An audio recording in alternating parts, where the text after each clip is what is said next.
I gave you fair warning, Hoskins. Warning, Captain? Twice, and you've taken no heed. I don't know what you're talking about, Captain. Maybe this will revive your memory. You're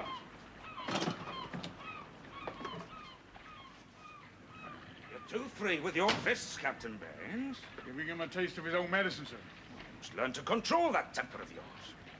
Hoskins has a down on one of the apprentices, sir. Lad doesn't complain to me, but I got eyes in my head. Hoskins cuffs and kicks him at the least excuse. Now you hope to mend the situation by proving to Hoskins that you can throw a heavier knuckle than he does, eh? The only language some of them understand. Well, I never had to bruise my knuckles to see that my orders was carried out. As master of the ship, you will kindly assert your authority by the strength of your mind, not by the weight of your fists. Most owners place a high value on a master with a hard pair of fists. Then you'd better find such an owner, hadn't you? You know that when he sets sail with his ship and crew, he never knows what's going to happen.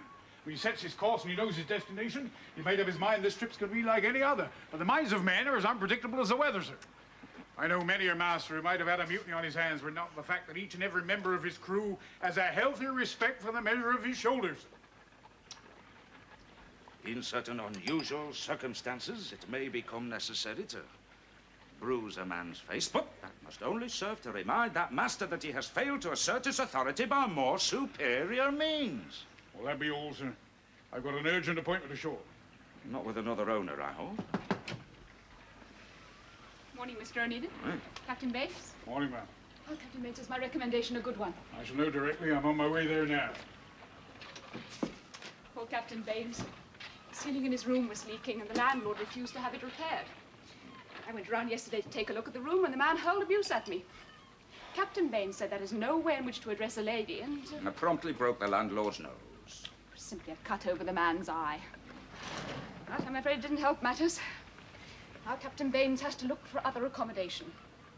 It's a good thing, too, how he put up with living in those dreadful conditions. Oh, come, we weren't all brought up with a a silver spoon in our mouths. Yes, I do realize that. But surely everyone should continually struggle to better his condition. Oh, and you have better Captain Baines's condition by having him thrown out in the street? I must say it was rather gallant of Captain Baines to defend me like that. Oh, you needed defending, did you? Certainly not. But being a defenseless woman now and then is a luxury one shouldn't deny oneself. And for such a situation, Captain Baines is perfection itself. No messy scuffling and brawling, just one clean fist. And it's over and done with. Captain Baines informs me that you wish to sail with us to Havana. Yes. I am to meet my late husband's business partner there. He has some important matters he wishes to discuss. Yes, I gather your husband was a very successful businessman. Yes, indeed he was. He was concerned not only in railroads. He had fingers in various pies all over the world. Consequently, I saw little of him during our 3 years of marriage. Forgive my curiosity. Oh, of course. What would you like to know about my late husband? No, not your husband, Captain Baines. To whom or what did you recommend him?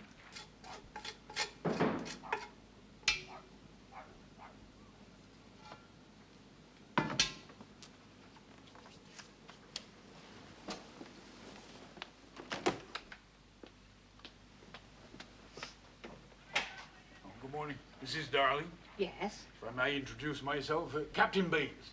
I understand you have a vacancy for a lodger. Yes, I do. And then again, I do not. Would you come in, please? Thank you. Through there. Yeah.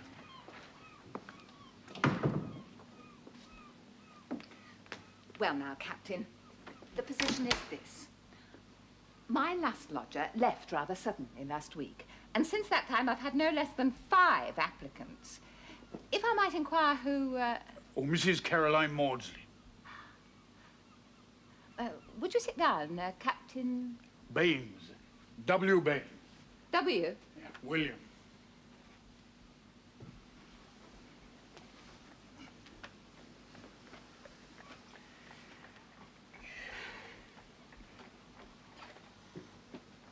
Are you what they term a drinking man, Captain Baines? Oh, I like a noggin now and then to keep the damp out. I needed it in my last lodgings, too, I can tell you. Oh, I know what you call a drinking man, ma'am. No. What time do you normally retire? Well, let's see. You see, when one is alone in the house, one likes to know that the doors are securely bolted before one retires. Alone, did you say? When my brother is away at sea, that is. Oh, but I understood that you were... My husband died 3 years ago. Lost at sea. I'm sorry to hear that, ma'am. Captain William Darley. You knew him? Oh, I never sailed with him, ma'am, but a highly respected master, as I understand. Indeed he was. Highly respected by all who knew him. A fine man. And a perfect husband to me. You're a big man, Captain. Oh, yeah. You might say a diet of salt beef and cracker ash hasn't done my constitution that much harm. My William was a big man. Are you a fighting man, Captain? Oh, no, I wouldn't say that. I think a master should command his crew by more superior means, by strength of his own character. Oh, no, I'm not a believer in the law of the fistman. I'm a quiet man myself. See, there's nothing I like better than being tucked away in my bunk with a good book. I'm seldom to be found without a volume on my person. It was always my William's boast that he could lick each and every member of his crew. A boast that was not an idle one, believe me. The hero of the Singapore Maid. He and his mate took on a crew of 17 men, including a brute of a bosun. And quelled a mutiny. As my brother Tom says, we'll never see his like in Liverpool again. Well, You hurt your hand? oh, well, as I say, I'm a quiet man myself, but I'll not turn the other cheek or fail to chastise a man with a fist or two if the occasion demands it. I see. Is that you, Tom? Yes, Nancy. They were all put up on that Fraser ship. This is my brother, Tom Ballantyne, Captain Baines. Captain Baines is going to be our new lodger. Tom's looking for a ship, has been for the past 2 months. Ordinary seaman, eh? Able seaman and a very good cook. Oh, a cook, eh? Our father was cook at the Royal Hotel. We both take after him. Well, our stomachs are in sore need of an expert hand in the galley.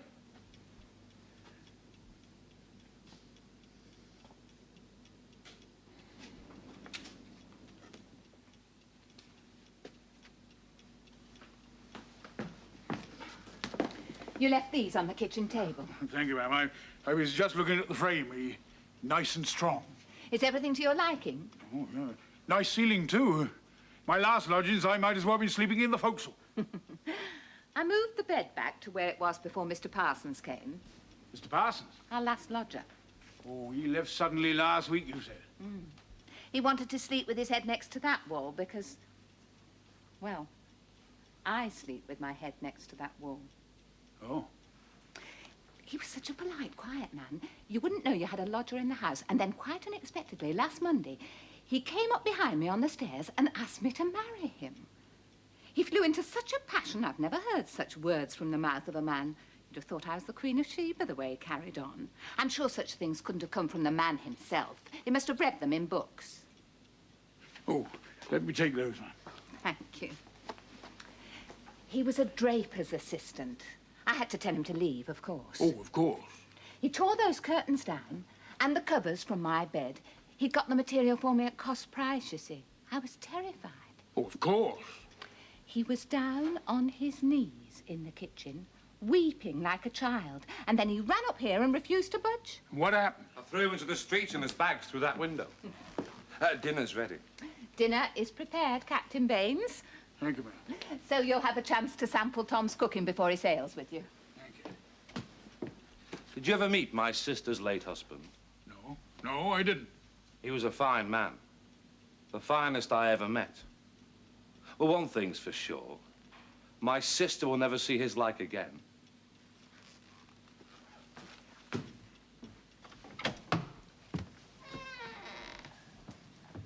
Allow me to thank you for escorting me. In future, Miss Biddulph, I hope you won't be foolish enough to go walking along the quayside alone after dark. Yes, it was foolish of me. I keep the house clean for Captain Onedin. Aye, so I've heard. Good night, Miss Biddulph. Good night. Captain Fogarty. I wouldn't want you to have the wrong impression of my visiting Captain Onedin. Why you come here is none of my business. Yes, I know, but it's my duty to You assure... don't want to be the cause of any malicious gossip that might harm Mr. Onedin. Yes, exactly. Well, that's one way of catching a man, I suppose. But not mine. We're not all like Mrs. Fraser, you know. What do you mean by that? Oh, I'm very sorry. I didn't mean that. You here to see me, Fogarty? Oh, I just brought Miss Biddulph home. Good night, Miss Biddulph. Home. No wonder everybody thinks it's your home. The amount of time that you spend here. I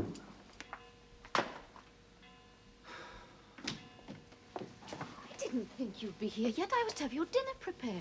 I take it you know that Captain Fogarty has a wife. Of course I do. Well, then, if you take my advice, you'll steer well clear of him. I don't think you understand. Oh, I understand all too well the kind of man he is. In your own interests, stay away from him. You needn't bother cook for me tonight. I've already eaten.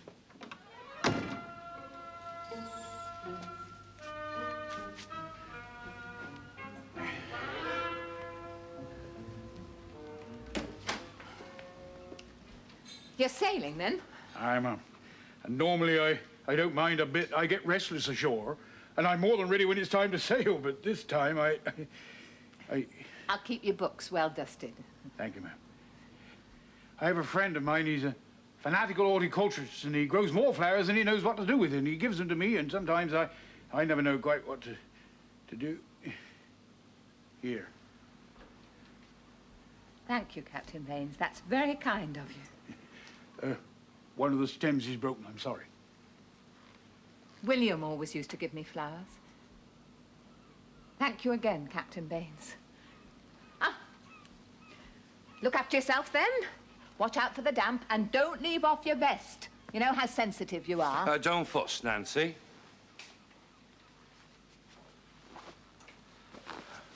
Goodbye, then. Goodbye. Don't forget your cake.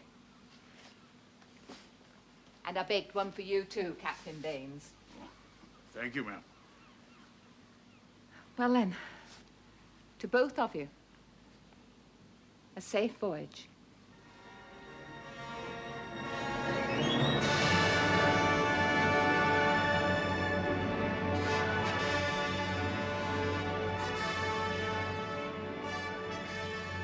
The space in the hold, I'd say we was 10 tons short. I disagree, sir. Did you know that the shipper's tallyman was drunk when we were loading? I wouldn't know about that, sir. But you knew there was a dispute about 4 wagon loads. Well, the mate assured me that the 4 wagon loads were not short. And I say they were. The newsmaster of the ship should have seen that the bills of lading were signed 10 tons less in dispute. And if on board to be delivered, I know that well enough, sir, but I insist we've a full cargo. Go in. Well, we'll see who's right when we get to Havana. Oh, where's the steward? A carving knife, sir. Eh? He cut 2 fingers rather badly, sir. I stemmed the bleeding, but I didn't want him serving food with a bloody bandage in the presence of a lady. Right, I understand, Valentine. It smells even more delicious than yesterday's lunch. Thank you, ma'am. Well, just you did well hiring that man, Baines, eh? Oh, seems I did, sir.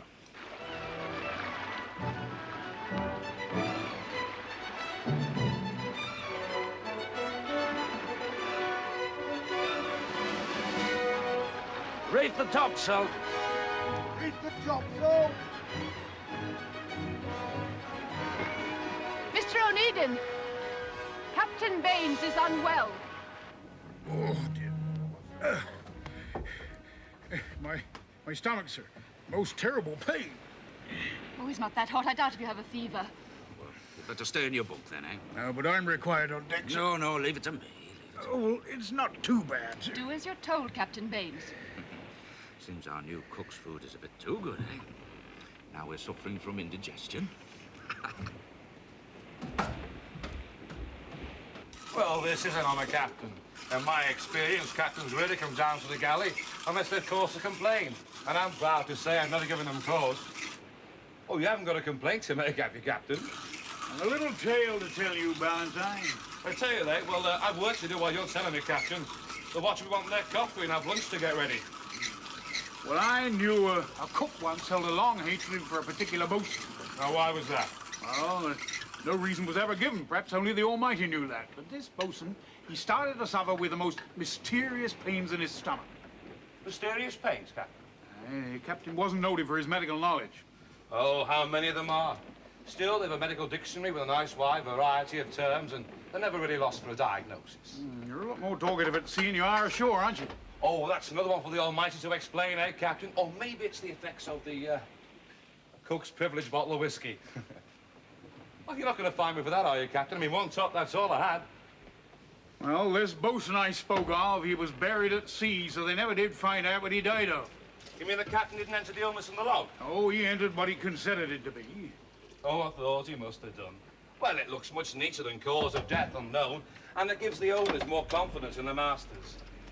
Well, 2 years later, the cook confessed. He'd been poisoning the bosun slowly over 2 months of the voyage. You wouldn't mind telling me where all this is leading, Captain, unless you care to forgo the sauce in your pork. Coffee? Yeah. Oh, well. Oh, sorry, you were saying, Captain. Yeah, well, how's the steward's finger? Oh, it's healed nicely, thank you, Captain. A clean bandage, and he'll be fit to wait on table again. Save my legs a bit. Yeah. Captain. Yeah? What was the point of that little tale? I haven't got the measure of you yet, Valentine. Oh, I'm a simple man, Captain. Then maybe you'll tell me in simple terms what it is you hold against me.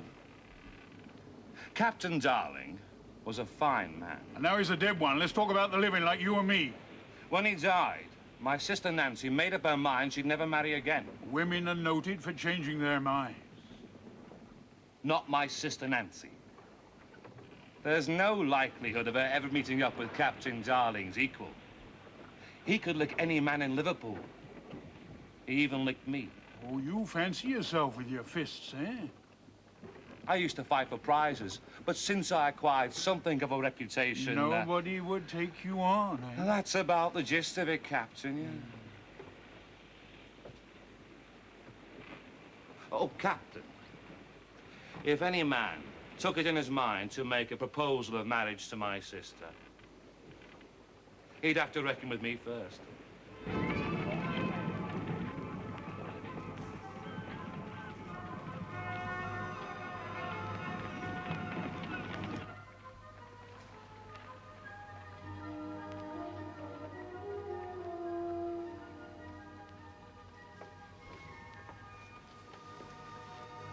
Biddulph. May I come in? What's that maid doing allowing you below unannounced? Oh, that's quite all right. I said you were expecting me. You said what? And don't concern yourself with my walking unaccompanied on the quayside again. The coachman escorted me all the way down. Is it the companionway you call it? Now, look here, Miss Biddulph. Biddulph. Aren't you going to ask me to sit down? Miss Biddulph, are you in the habit of invading men's privacy? I came to thank you for escorting me to Mr. Onedin's home the other evening. You thanked me well enough at the time. Now, look. Mr. Onedin may be foolish enough to suffer you coming and going to his house as you please, but I'll not have it aboard my ship. I really came to crave your pardon for that awful remark I made about Mrs. Fraser. It was unforgivable of me. Why have you come here? I should have realized that you... well, that you have a certain regard for Mrs. Fraser. I have more than a certain regard for her. We were to be married once before she met Albert Fraser. And now would you kindly leave? I've work to do. The master's cabin. The perfect retreat. Cloistered from the wiles of women. You know, James...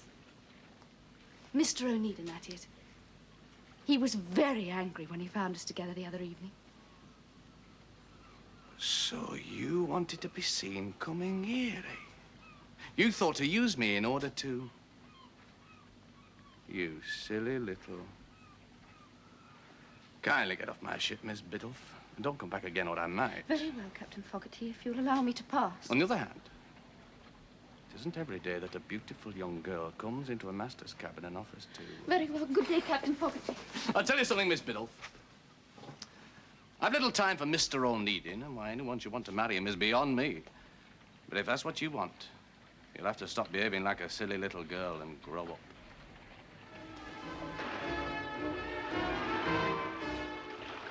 Really, Captain Baines, I find that rather hard to believe. So do I, ma'am, but that's the truth of it. Tom Ballantyne seems to think that if I can lick him, I'm a fit man to make a proposal of marriage to his sister. You're intending a proposal of marriage, then, Captain The Baines? man is downright peculiar. He seems to think that every lodger they have at that house is intent on marrying his sister. And it's incumbent upon himself to prove us all unworthy of her. Well, I suppose any man who can cook that well must be a trifle odd. Odd's hardly the word for both him and his sister. I mean, they've a mania for testing a man. She even gave me a set of questions for my lodgership, and now her brother. I'm beginning to wish I'd never set foot in Mrs. Darling. Oh, dear, and it was I who recommended her to you. Oh, it's not your fault, ma'am. You weren't to know what a peculiar pair they are. Oh, she is a pleasant woman. I admit that. Most pleasant in some ways. But buying a bunch of flowers for a woman doesn't commit you to chaining yourself down for the rest of your life. Oh, no. I know what a woman can do to a man. Meaning Mrs. Onedin. No, that's not what I meant. Mrs. Onedin was a very fine woman. A woman any man would gladly be chained to. The hardest thing that a woman like that can do to a man is to die. And if Tom Ballantyne continues to provoke me into proving my worthiness, he'll sail into Liverpool with his front teeth missing. Front teeth missing. Oh, I was just explaining to Mrs. Maudsley the nasty effects of scurvy. Yeah, no, get on with you. Trust you're not urging our hero on to further acts of gallantry on your behalf. I understand your desire to reform his rough and ready ways, but that man is being unduly provoked by Tom Ballantyne. Oh, Baines certainly has a way of getting the women on his side. So she used to take Captain Baines's part, did she? Look, must you go against me in everything, just out of plain contrariness? Go against you. Huh? You have a high and mighty opinion of yourself if you think I spend my waking hours studiedly going in the opposite direction from James Onedin. Oh, she's a fine woman. A woman any man would gladly be chained to. Will I never stop hearing about that woman? And how much you are suffering at the loss of her. I lost my husband. He was murdered before my eyes. But no one ever asks about how I might be feeling or how much I'm suffering at his loss.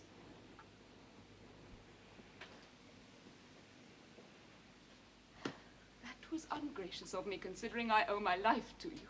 Oh, come. All I did was to pick you up out of the sea. I'd have done the same for a dog.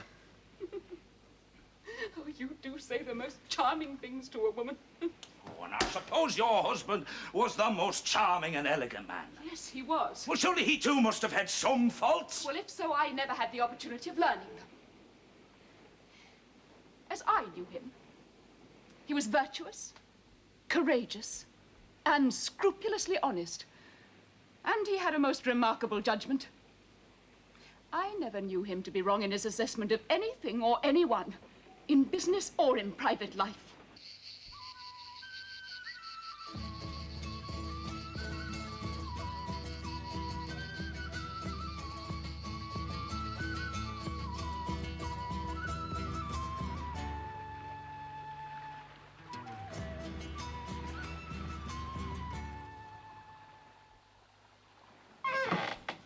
Mrs. Fraser, what's this I hear about you visiting Daniel Fogarty aboard his ship? Yes, it's true, I did. So you admit it. Yes, I do. You are aware that he has a wife. Of course I am. Tongues are wagging. Indeed. Well, if you've no consideration for his wife, at least have a mind to your own reputation. I am most grateful, Mrs. Fraser, for your concern on my behalf. Stay away from Daniel. Your brother has already advised me on that. Tell me, is Captain Fogarty Onedin property? There are matters you do not understand. Then perhaps you'd better enlighten me. It's none of your business. Just stay away from Daniel.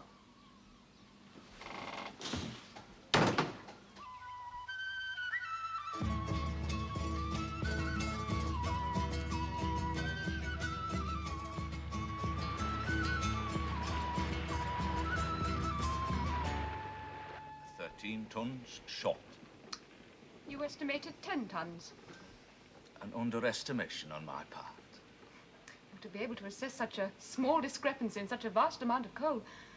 Well, it is quite remarkable. Do you not think so, Captain Baines? Well, I've always respected Mr. Onedin's judgment, and I admit I'm the man responsible for the loss of the 13 tons. I should have been more watchful when they were loading in Liverpool. Well, no doubt your mind was elsewhere on that particular day. You referring to Mrs. Darling? Mrs. Darling? Well, Tom Ballantyne thinks it's my intention to. That's my business. I'll make up my own mind, thank you. I don't need to have it made up for me. Ah. Soup of my own invention, ma'am. Oh, thank you, Ballantyne. A favourite with most of the masters I've sailed with. I hope it's to your taste. Steward cut another finger.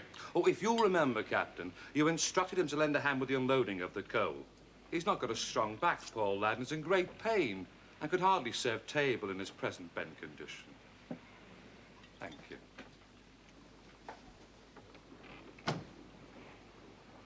Lost your appetite, Captain Baines?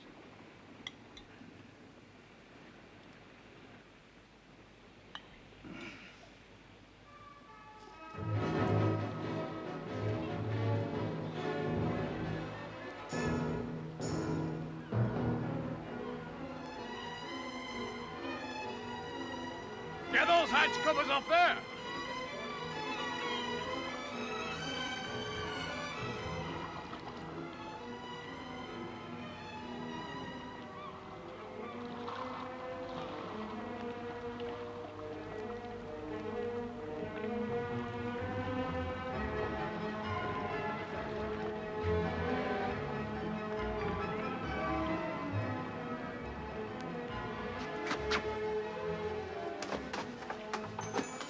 I want to speak to you. And don't look so innocent. You know well enough why I'm here. What's that mean? No Julie? doubt your mate is accustomed to women coming and going to your cabin as they please. Oh, Miss Biddulph. The young hussy. She knows you have a wife. Have I? Oh, so that's how you ensnared her. My wife is no wife to me, Miss Biddulph. Please take pity on a poor, lonely sea captain. Have you no sense of shame? I thought you were going to say that. The same words were said to me so many times when I was expecting your child. The child conceived in a ship's cabin, and now I find that this Biddulph woman has been visiting you here. On one occasion, that's all. Once is enough. At least it was for me. Defiling an innocent young girl. Only a moment ago, she was a hussy. And all you can do is smile. I smiled because her reasons for coming here have not resulted in the reaction she intended, or should I say, not from the intended quarter. I wish you'd lose that irritating habit of talking in pretentious riddles. Well, I'll put it simply. Miss Biddulph came here because she wanted to know if I... Did you make this? Yes. It's beautiful. I had no idea you did this sort of thing. Well, I don't. That is, I thought I'd try my hand at it. The carpenter, he made one for his lad, so I thought... It's for William, then. Yes. Now, Miss Biddulph came here because she was... Miss Biddulph. Don't you want to know why she came here? I know you, Daniel. That's quite enough for me. I'm not sure I understand you. Well, no man likes to think of himself as being solid, dependable, and virtuous. Makes him so dull. When will you give it to him? Hmm? The model. When do you suggest will be a convenient time for me to call? How very formal. I'm just trying to live up to your opinion of me. Poor Daniel, I hurt you just then, didn't I? That was your intention, was it not? I must go. So I must beg you to stay. You are so conceited, Daniel. Oh, Fogarty. come now, Elizabeth. Don't blemish the list of virtues you just endowed me with. A hollow, pretentious man stuffed with his own unimportance. Excellent, Elizabeth. You know, you'd have done well for yourself on the stage. I hate you, Daniel Fogarty. Well, here you on the quayside, Elizabeth. Then what will become of my solid, dependable character? I hate you.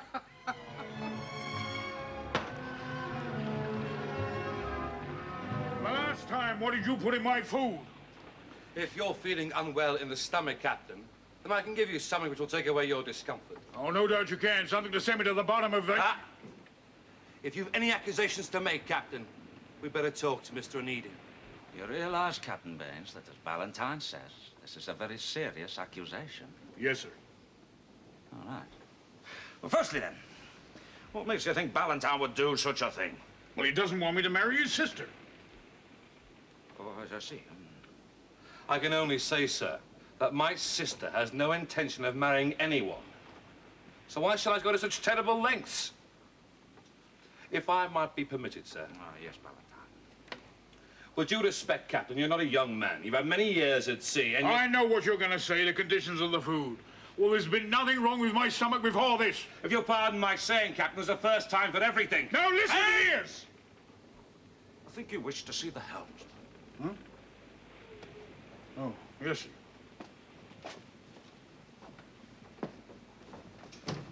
I understand that you're Captain Darling's brother-in-law. Oh, that I am, sir. Fine master. The finest any man ever sailed with. He once broke one of my ribs in the proving of it. He commanded respect from everyone at William Darling. Yes, while his fists were flying. But I wonder how many sailors, including myself, couldn't resist a little sigh of relief when they heard the sad news of his drowning. It's possible that you couldn't resist a little sigh yourself, Valentine. I'd like your permission, Mr. Onedin, to kill a chicken or two for tomorrow's dinner. Oh, now that's a request for the captain. You know that, Valentine. Aye, aye, sir. Oh, your card. Valentine? So, Baines to marry, you say, eh? No.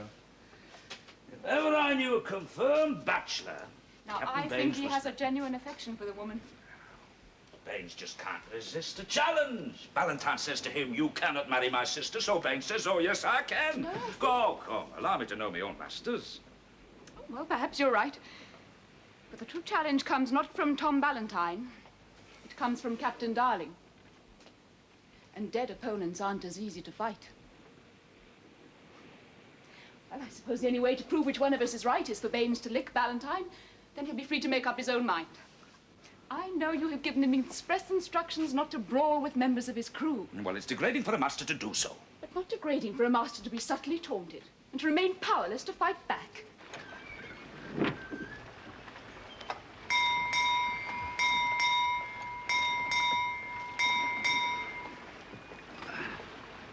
Mr. Onedin told me to request your permission, Captain, For what, Valentine? to kill 2 chickens, Captain. Chickens, eh? It's come to my ears that my soup doesn't seem to agree with your stomach, and I thought chickens might be appropriate. Appropriate? Chickens.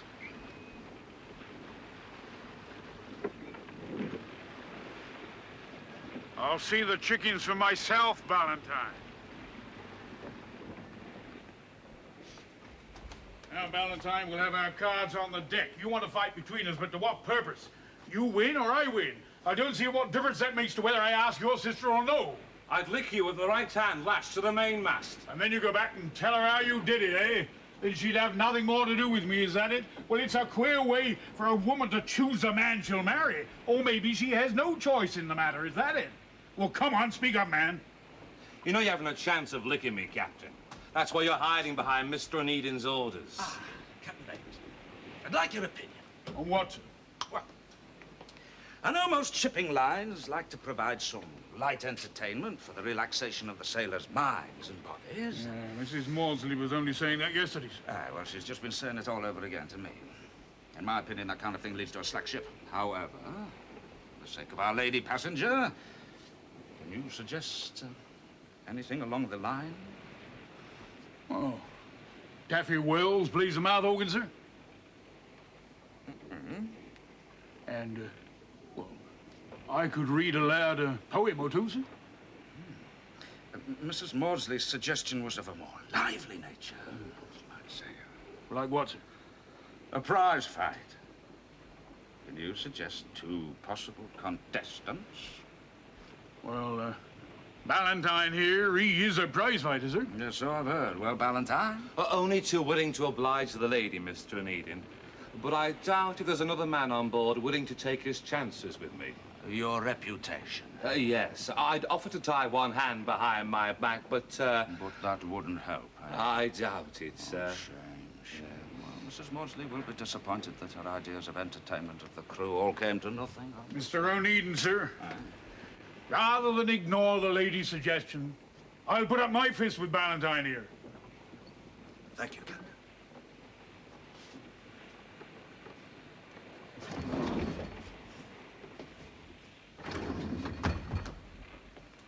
A generous act on the master's part, wouldn't you say?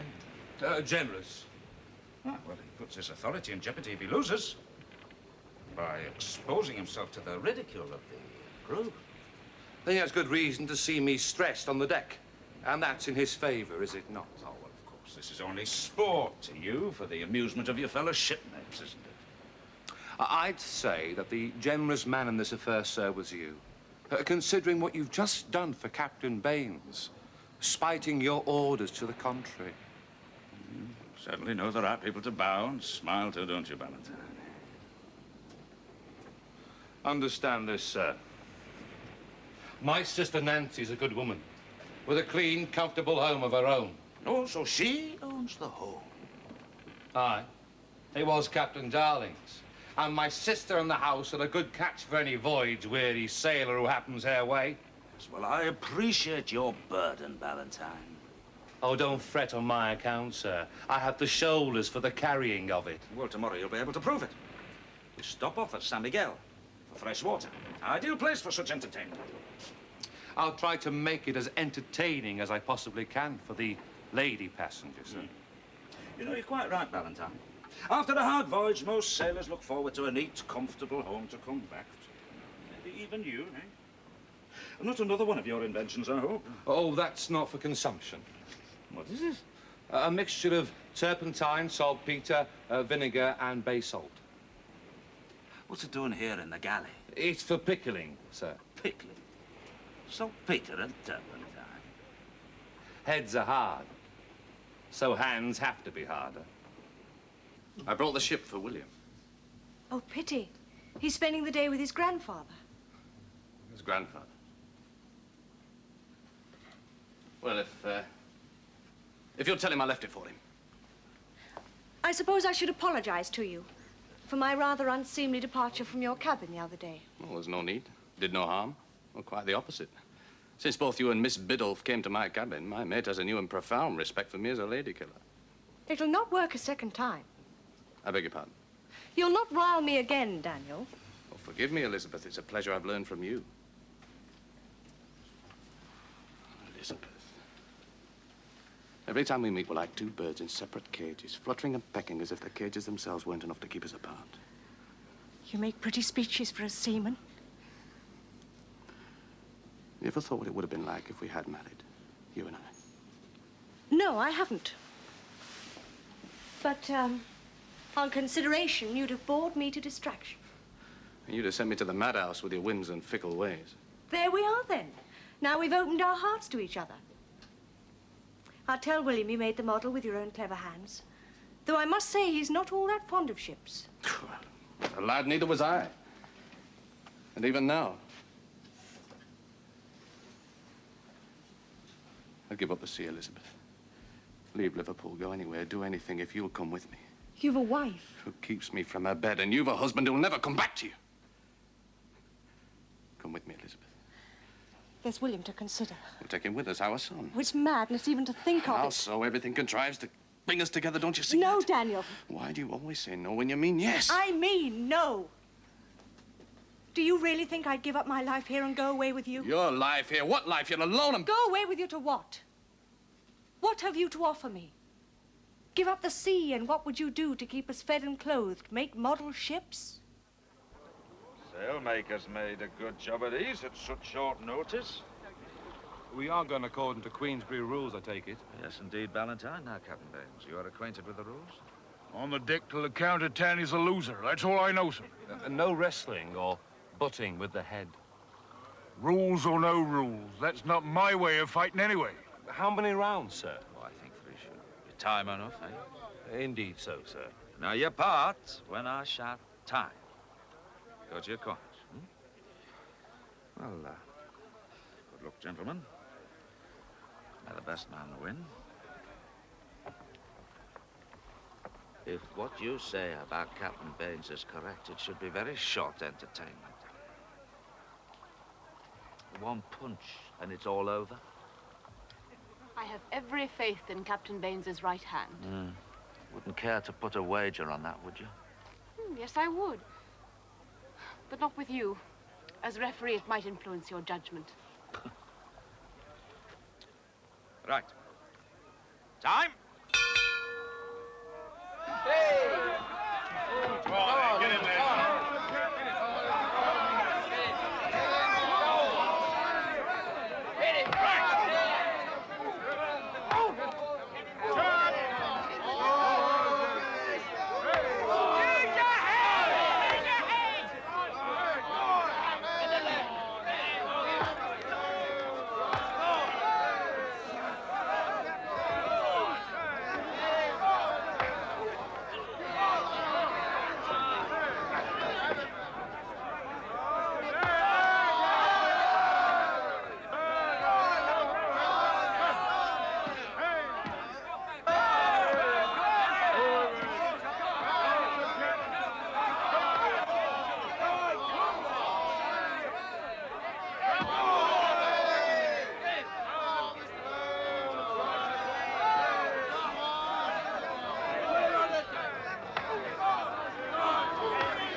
He'd only stand still, sir.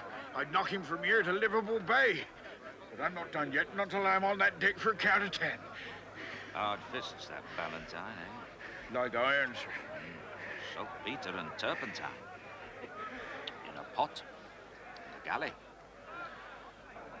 Got him to chuck it over the side, of course. If that were to get into a man's food now... Understand?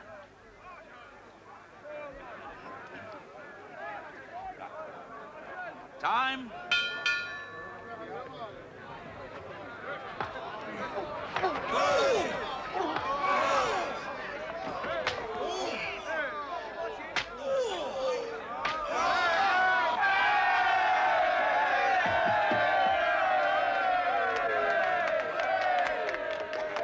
One, 2, 3, 4, 5, 6, 7, 8, 9, 10. Well done, Benny. Well, lads, I declare Captain Baines the winner.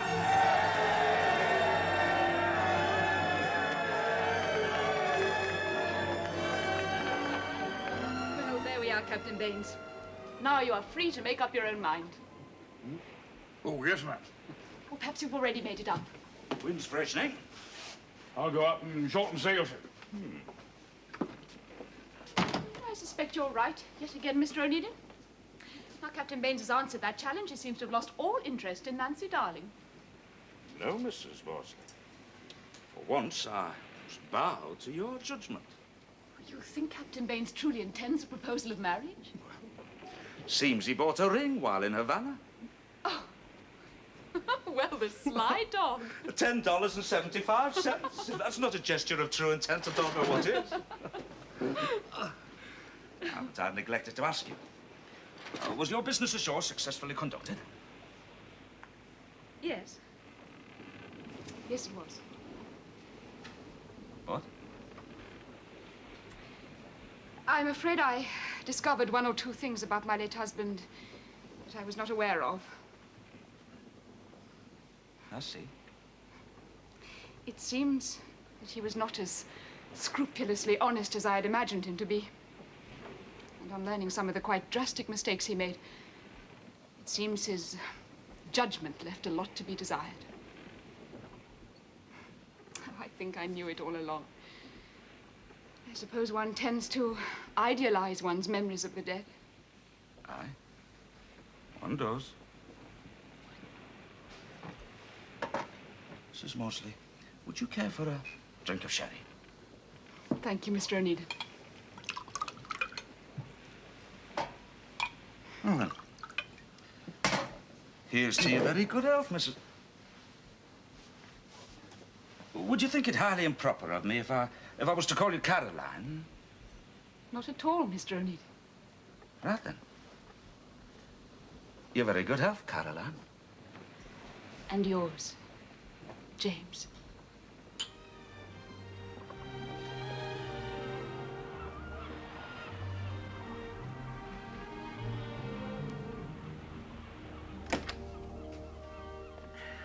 Captain Baines, did you have a good voyage? Ma'am, I did. Uneventful, my brother says. Aye, uneventful. Was I not right about his cooking? Indeed you were, ma'am. He can be a strange boy at times. Mrs. Darling, while I've been away, I've been doing a bit of serious thinking. You see, both our parents were killed in the big fire at the Royal Hotel, and ever since that time, he has quite naturally turned to me. Oh, I've always lived my life my own way, you see, looked after myself, taken care of my own troubles. But, as I said, whilst I've been away, I've been doing a bit of serious thinking, and I've come to a big decision. Mrs. Darling, I want to ask you... Excuse me.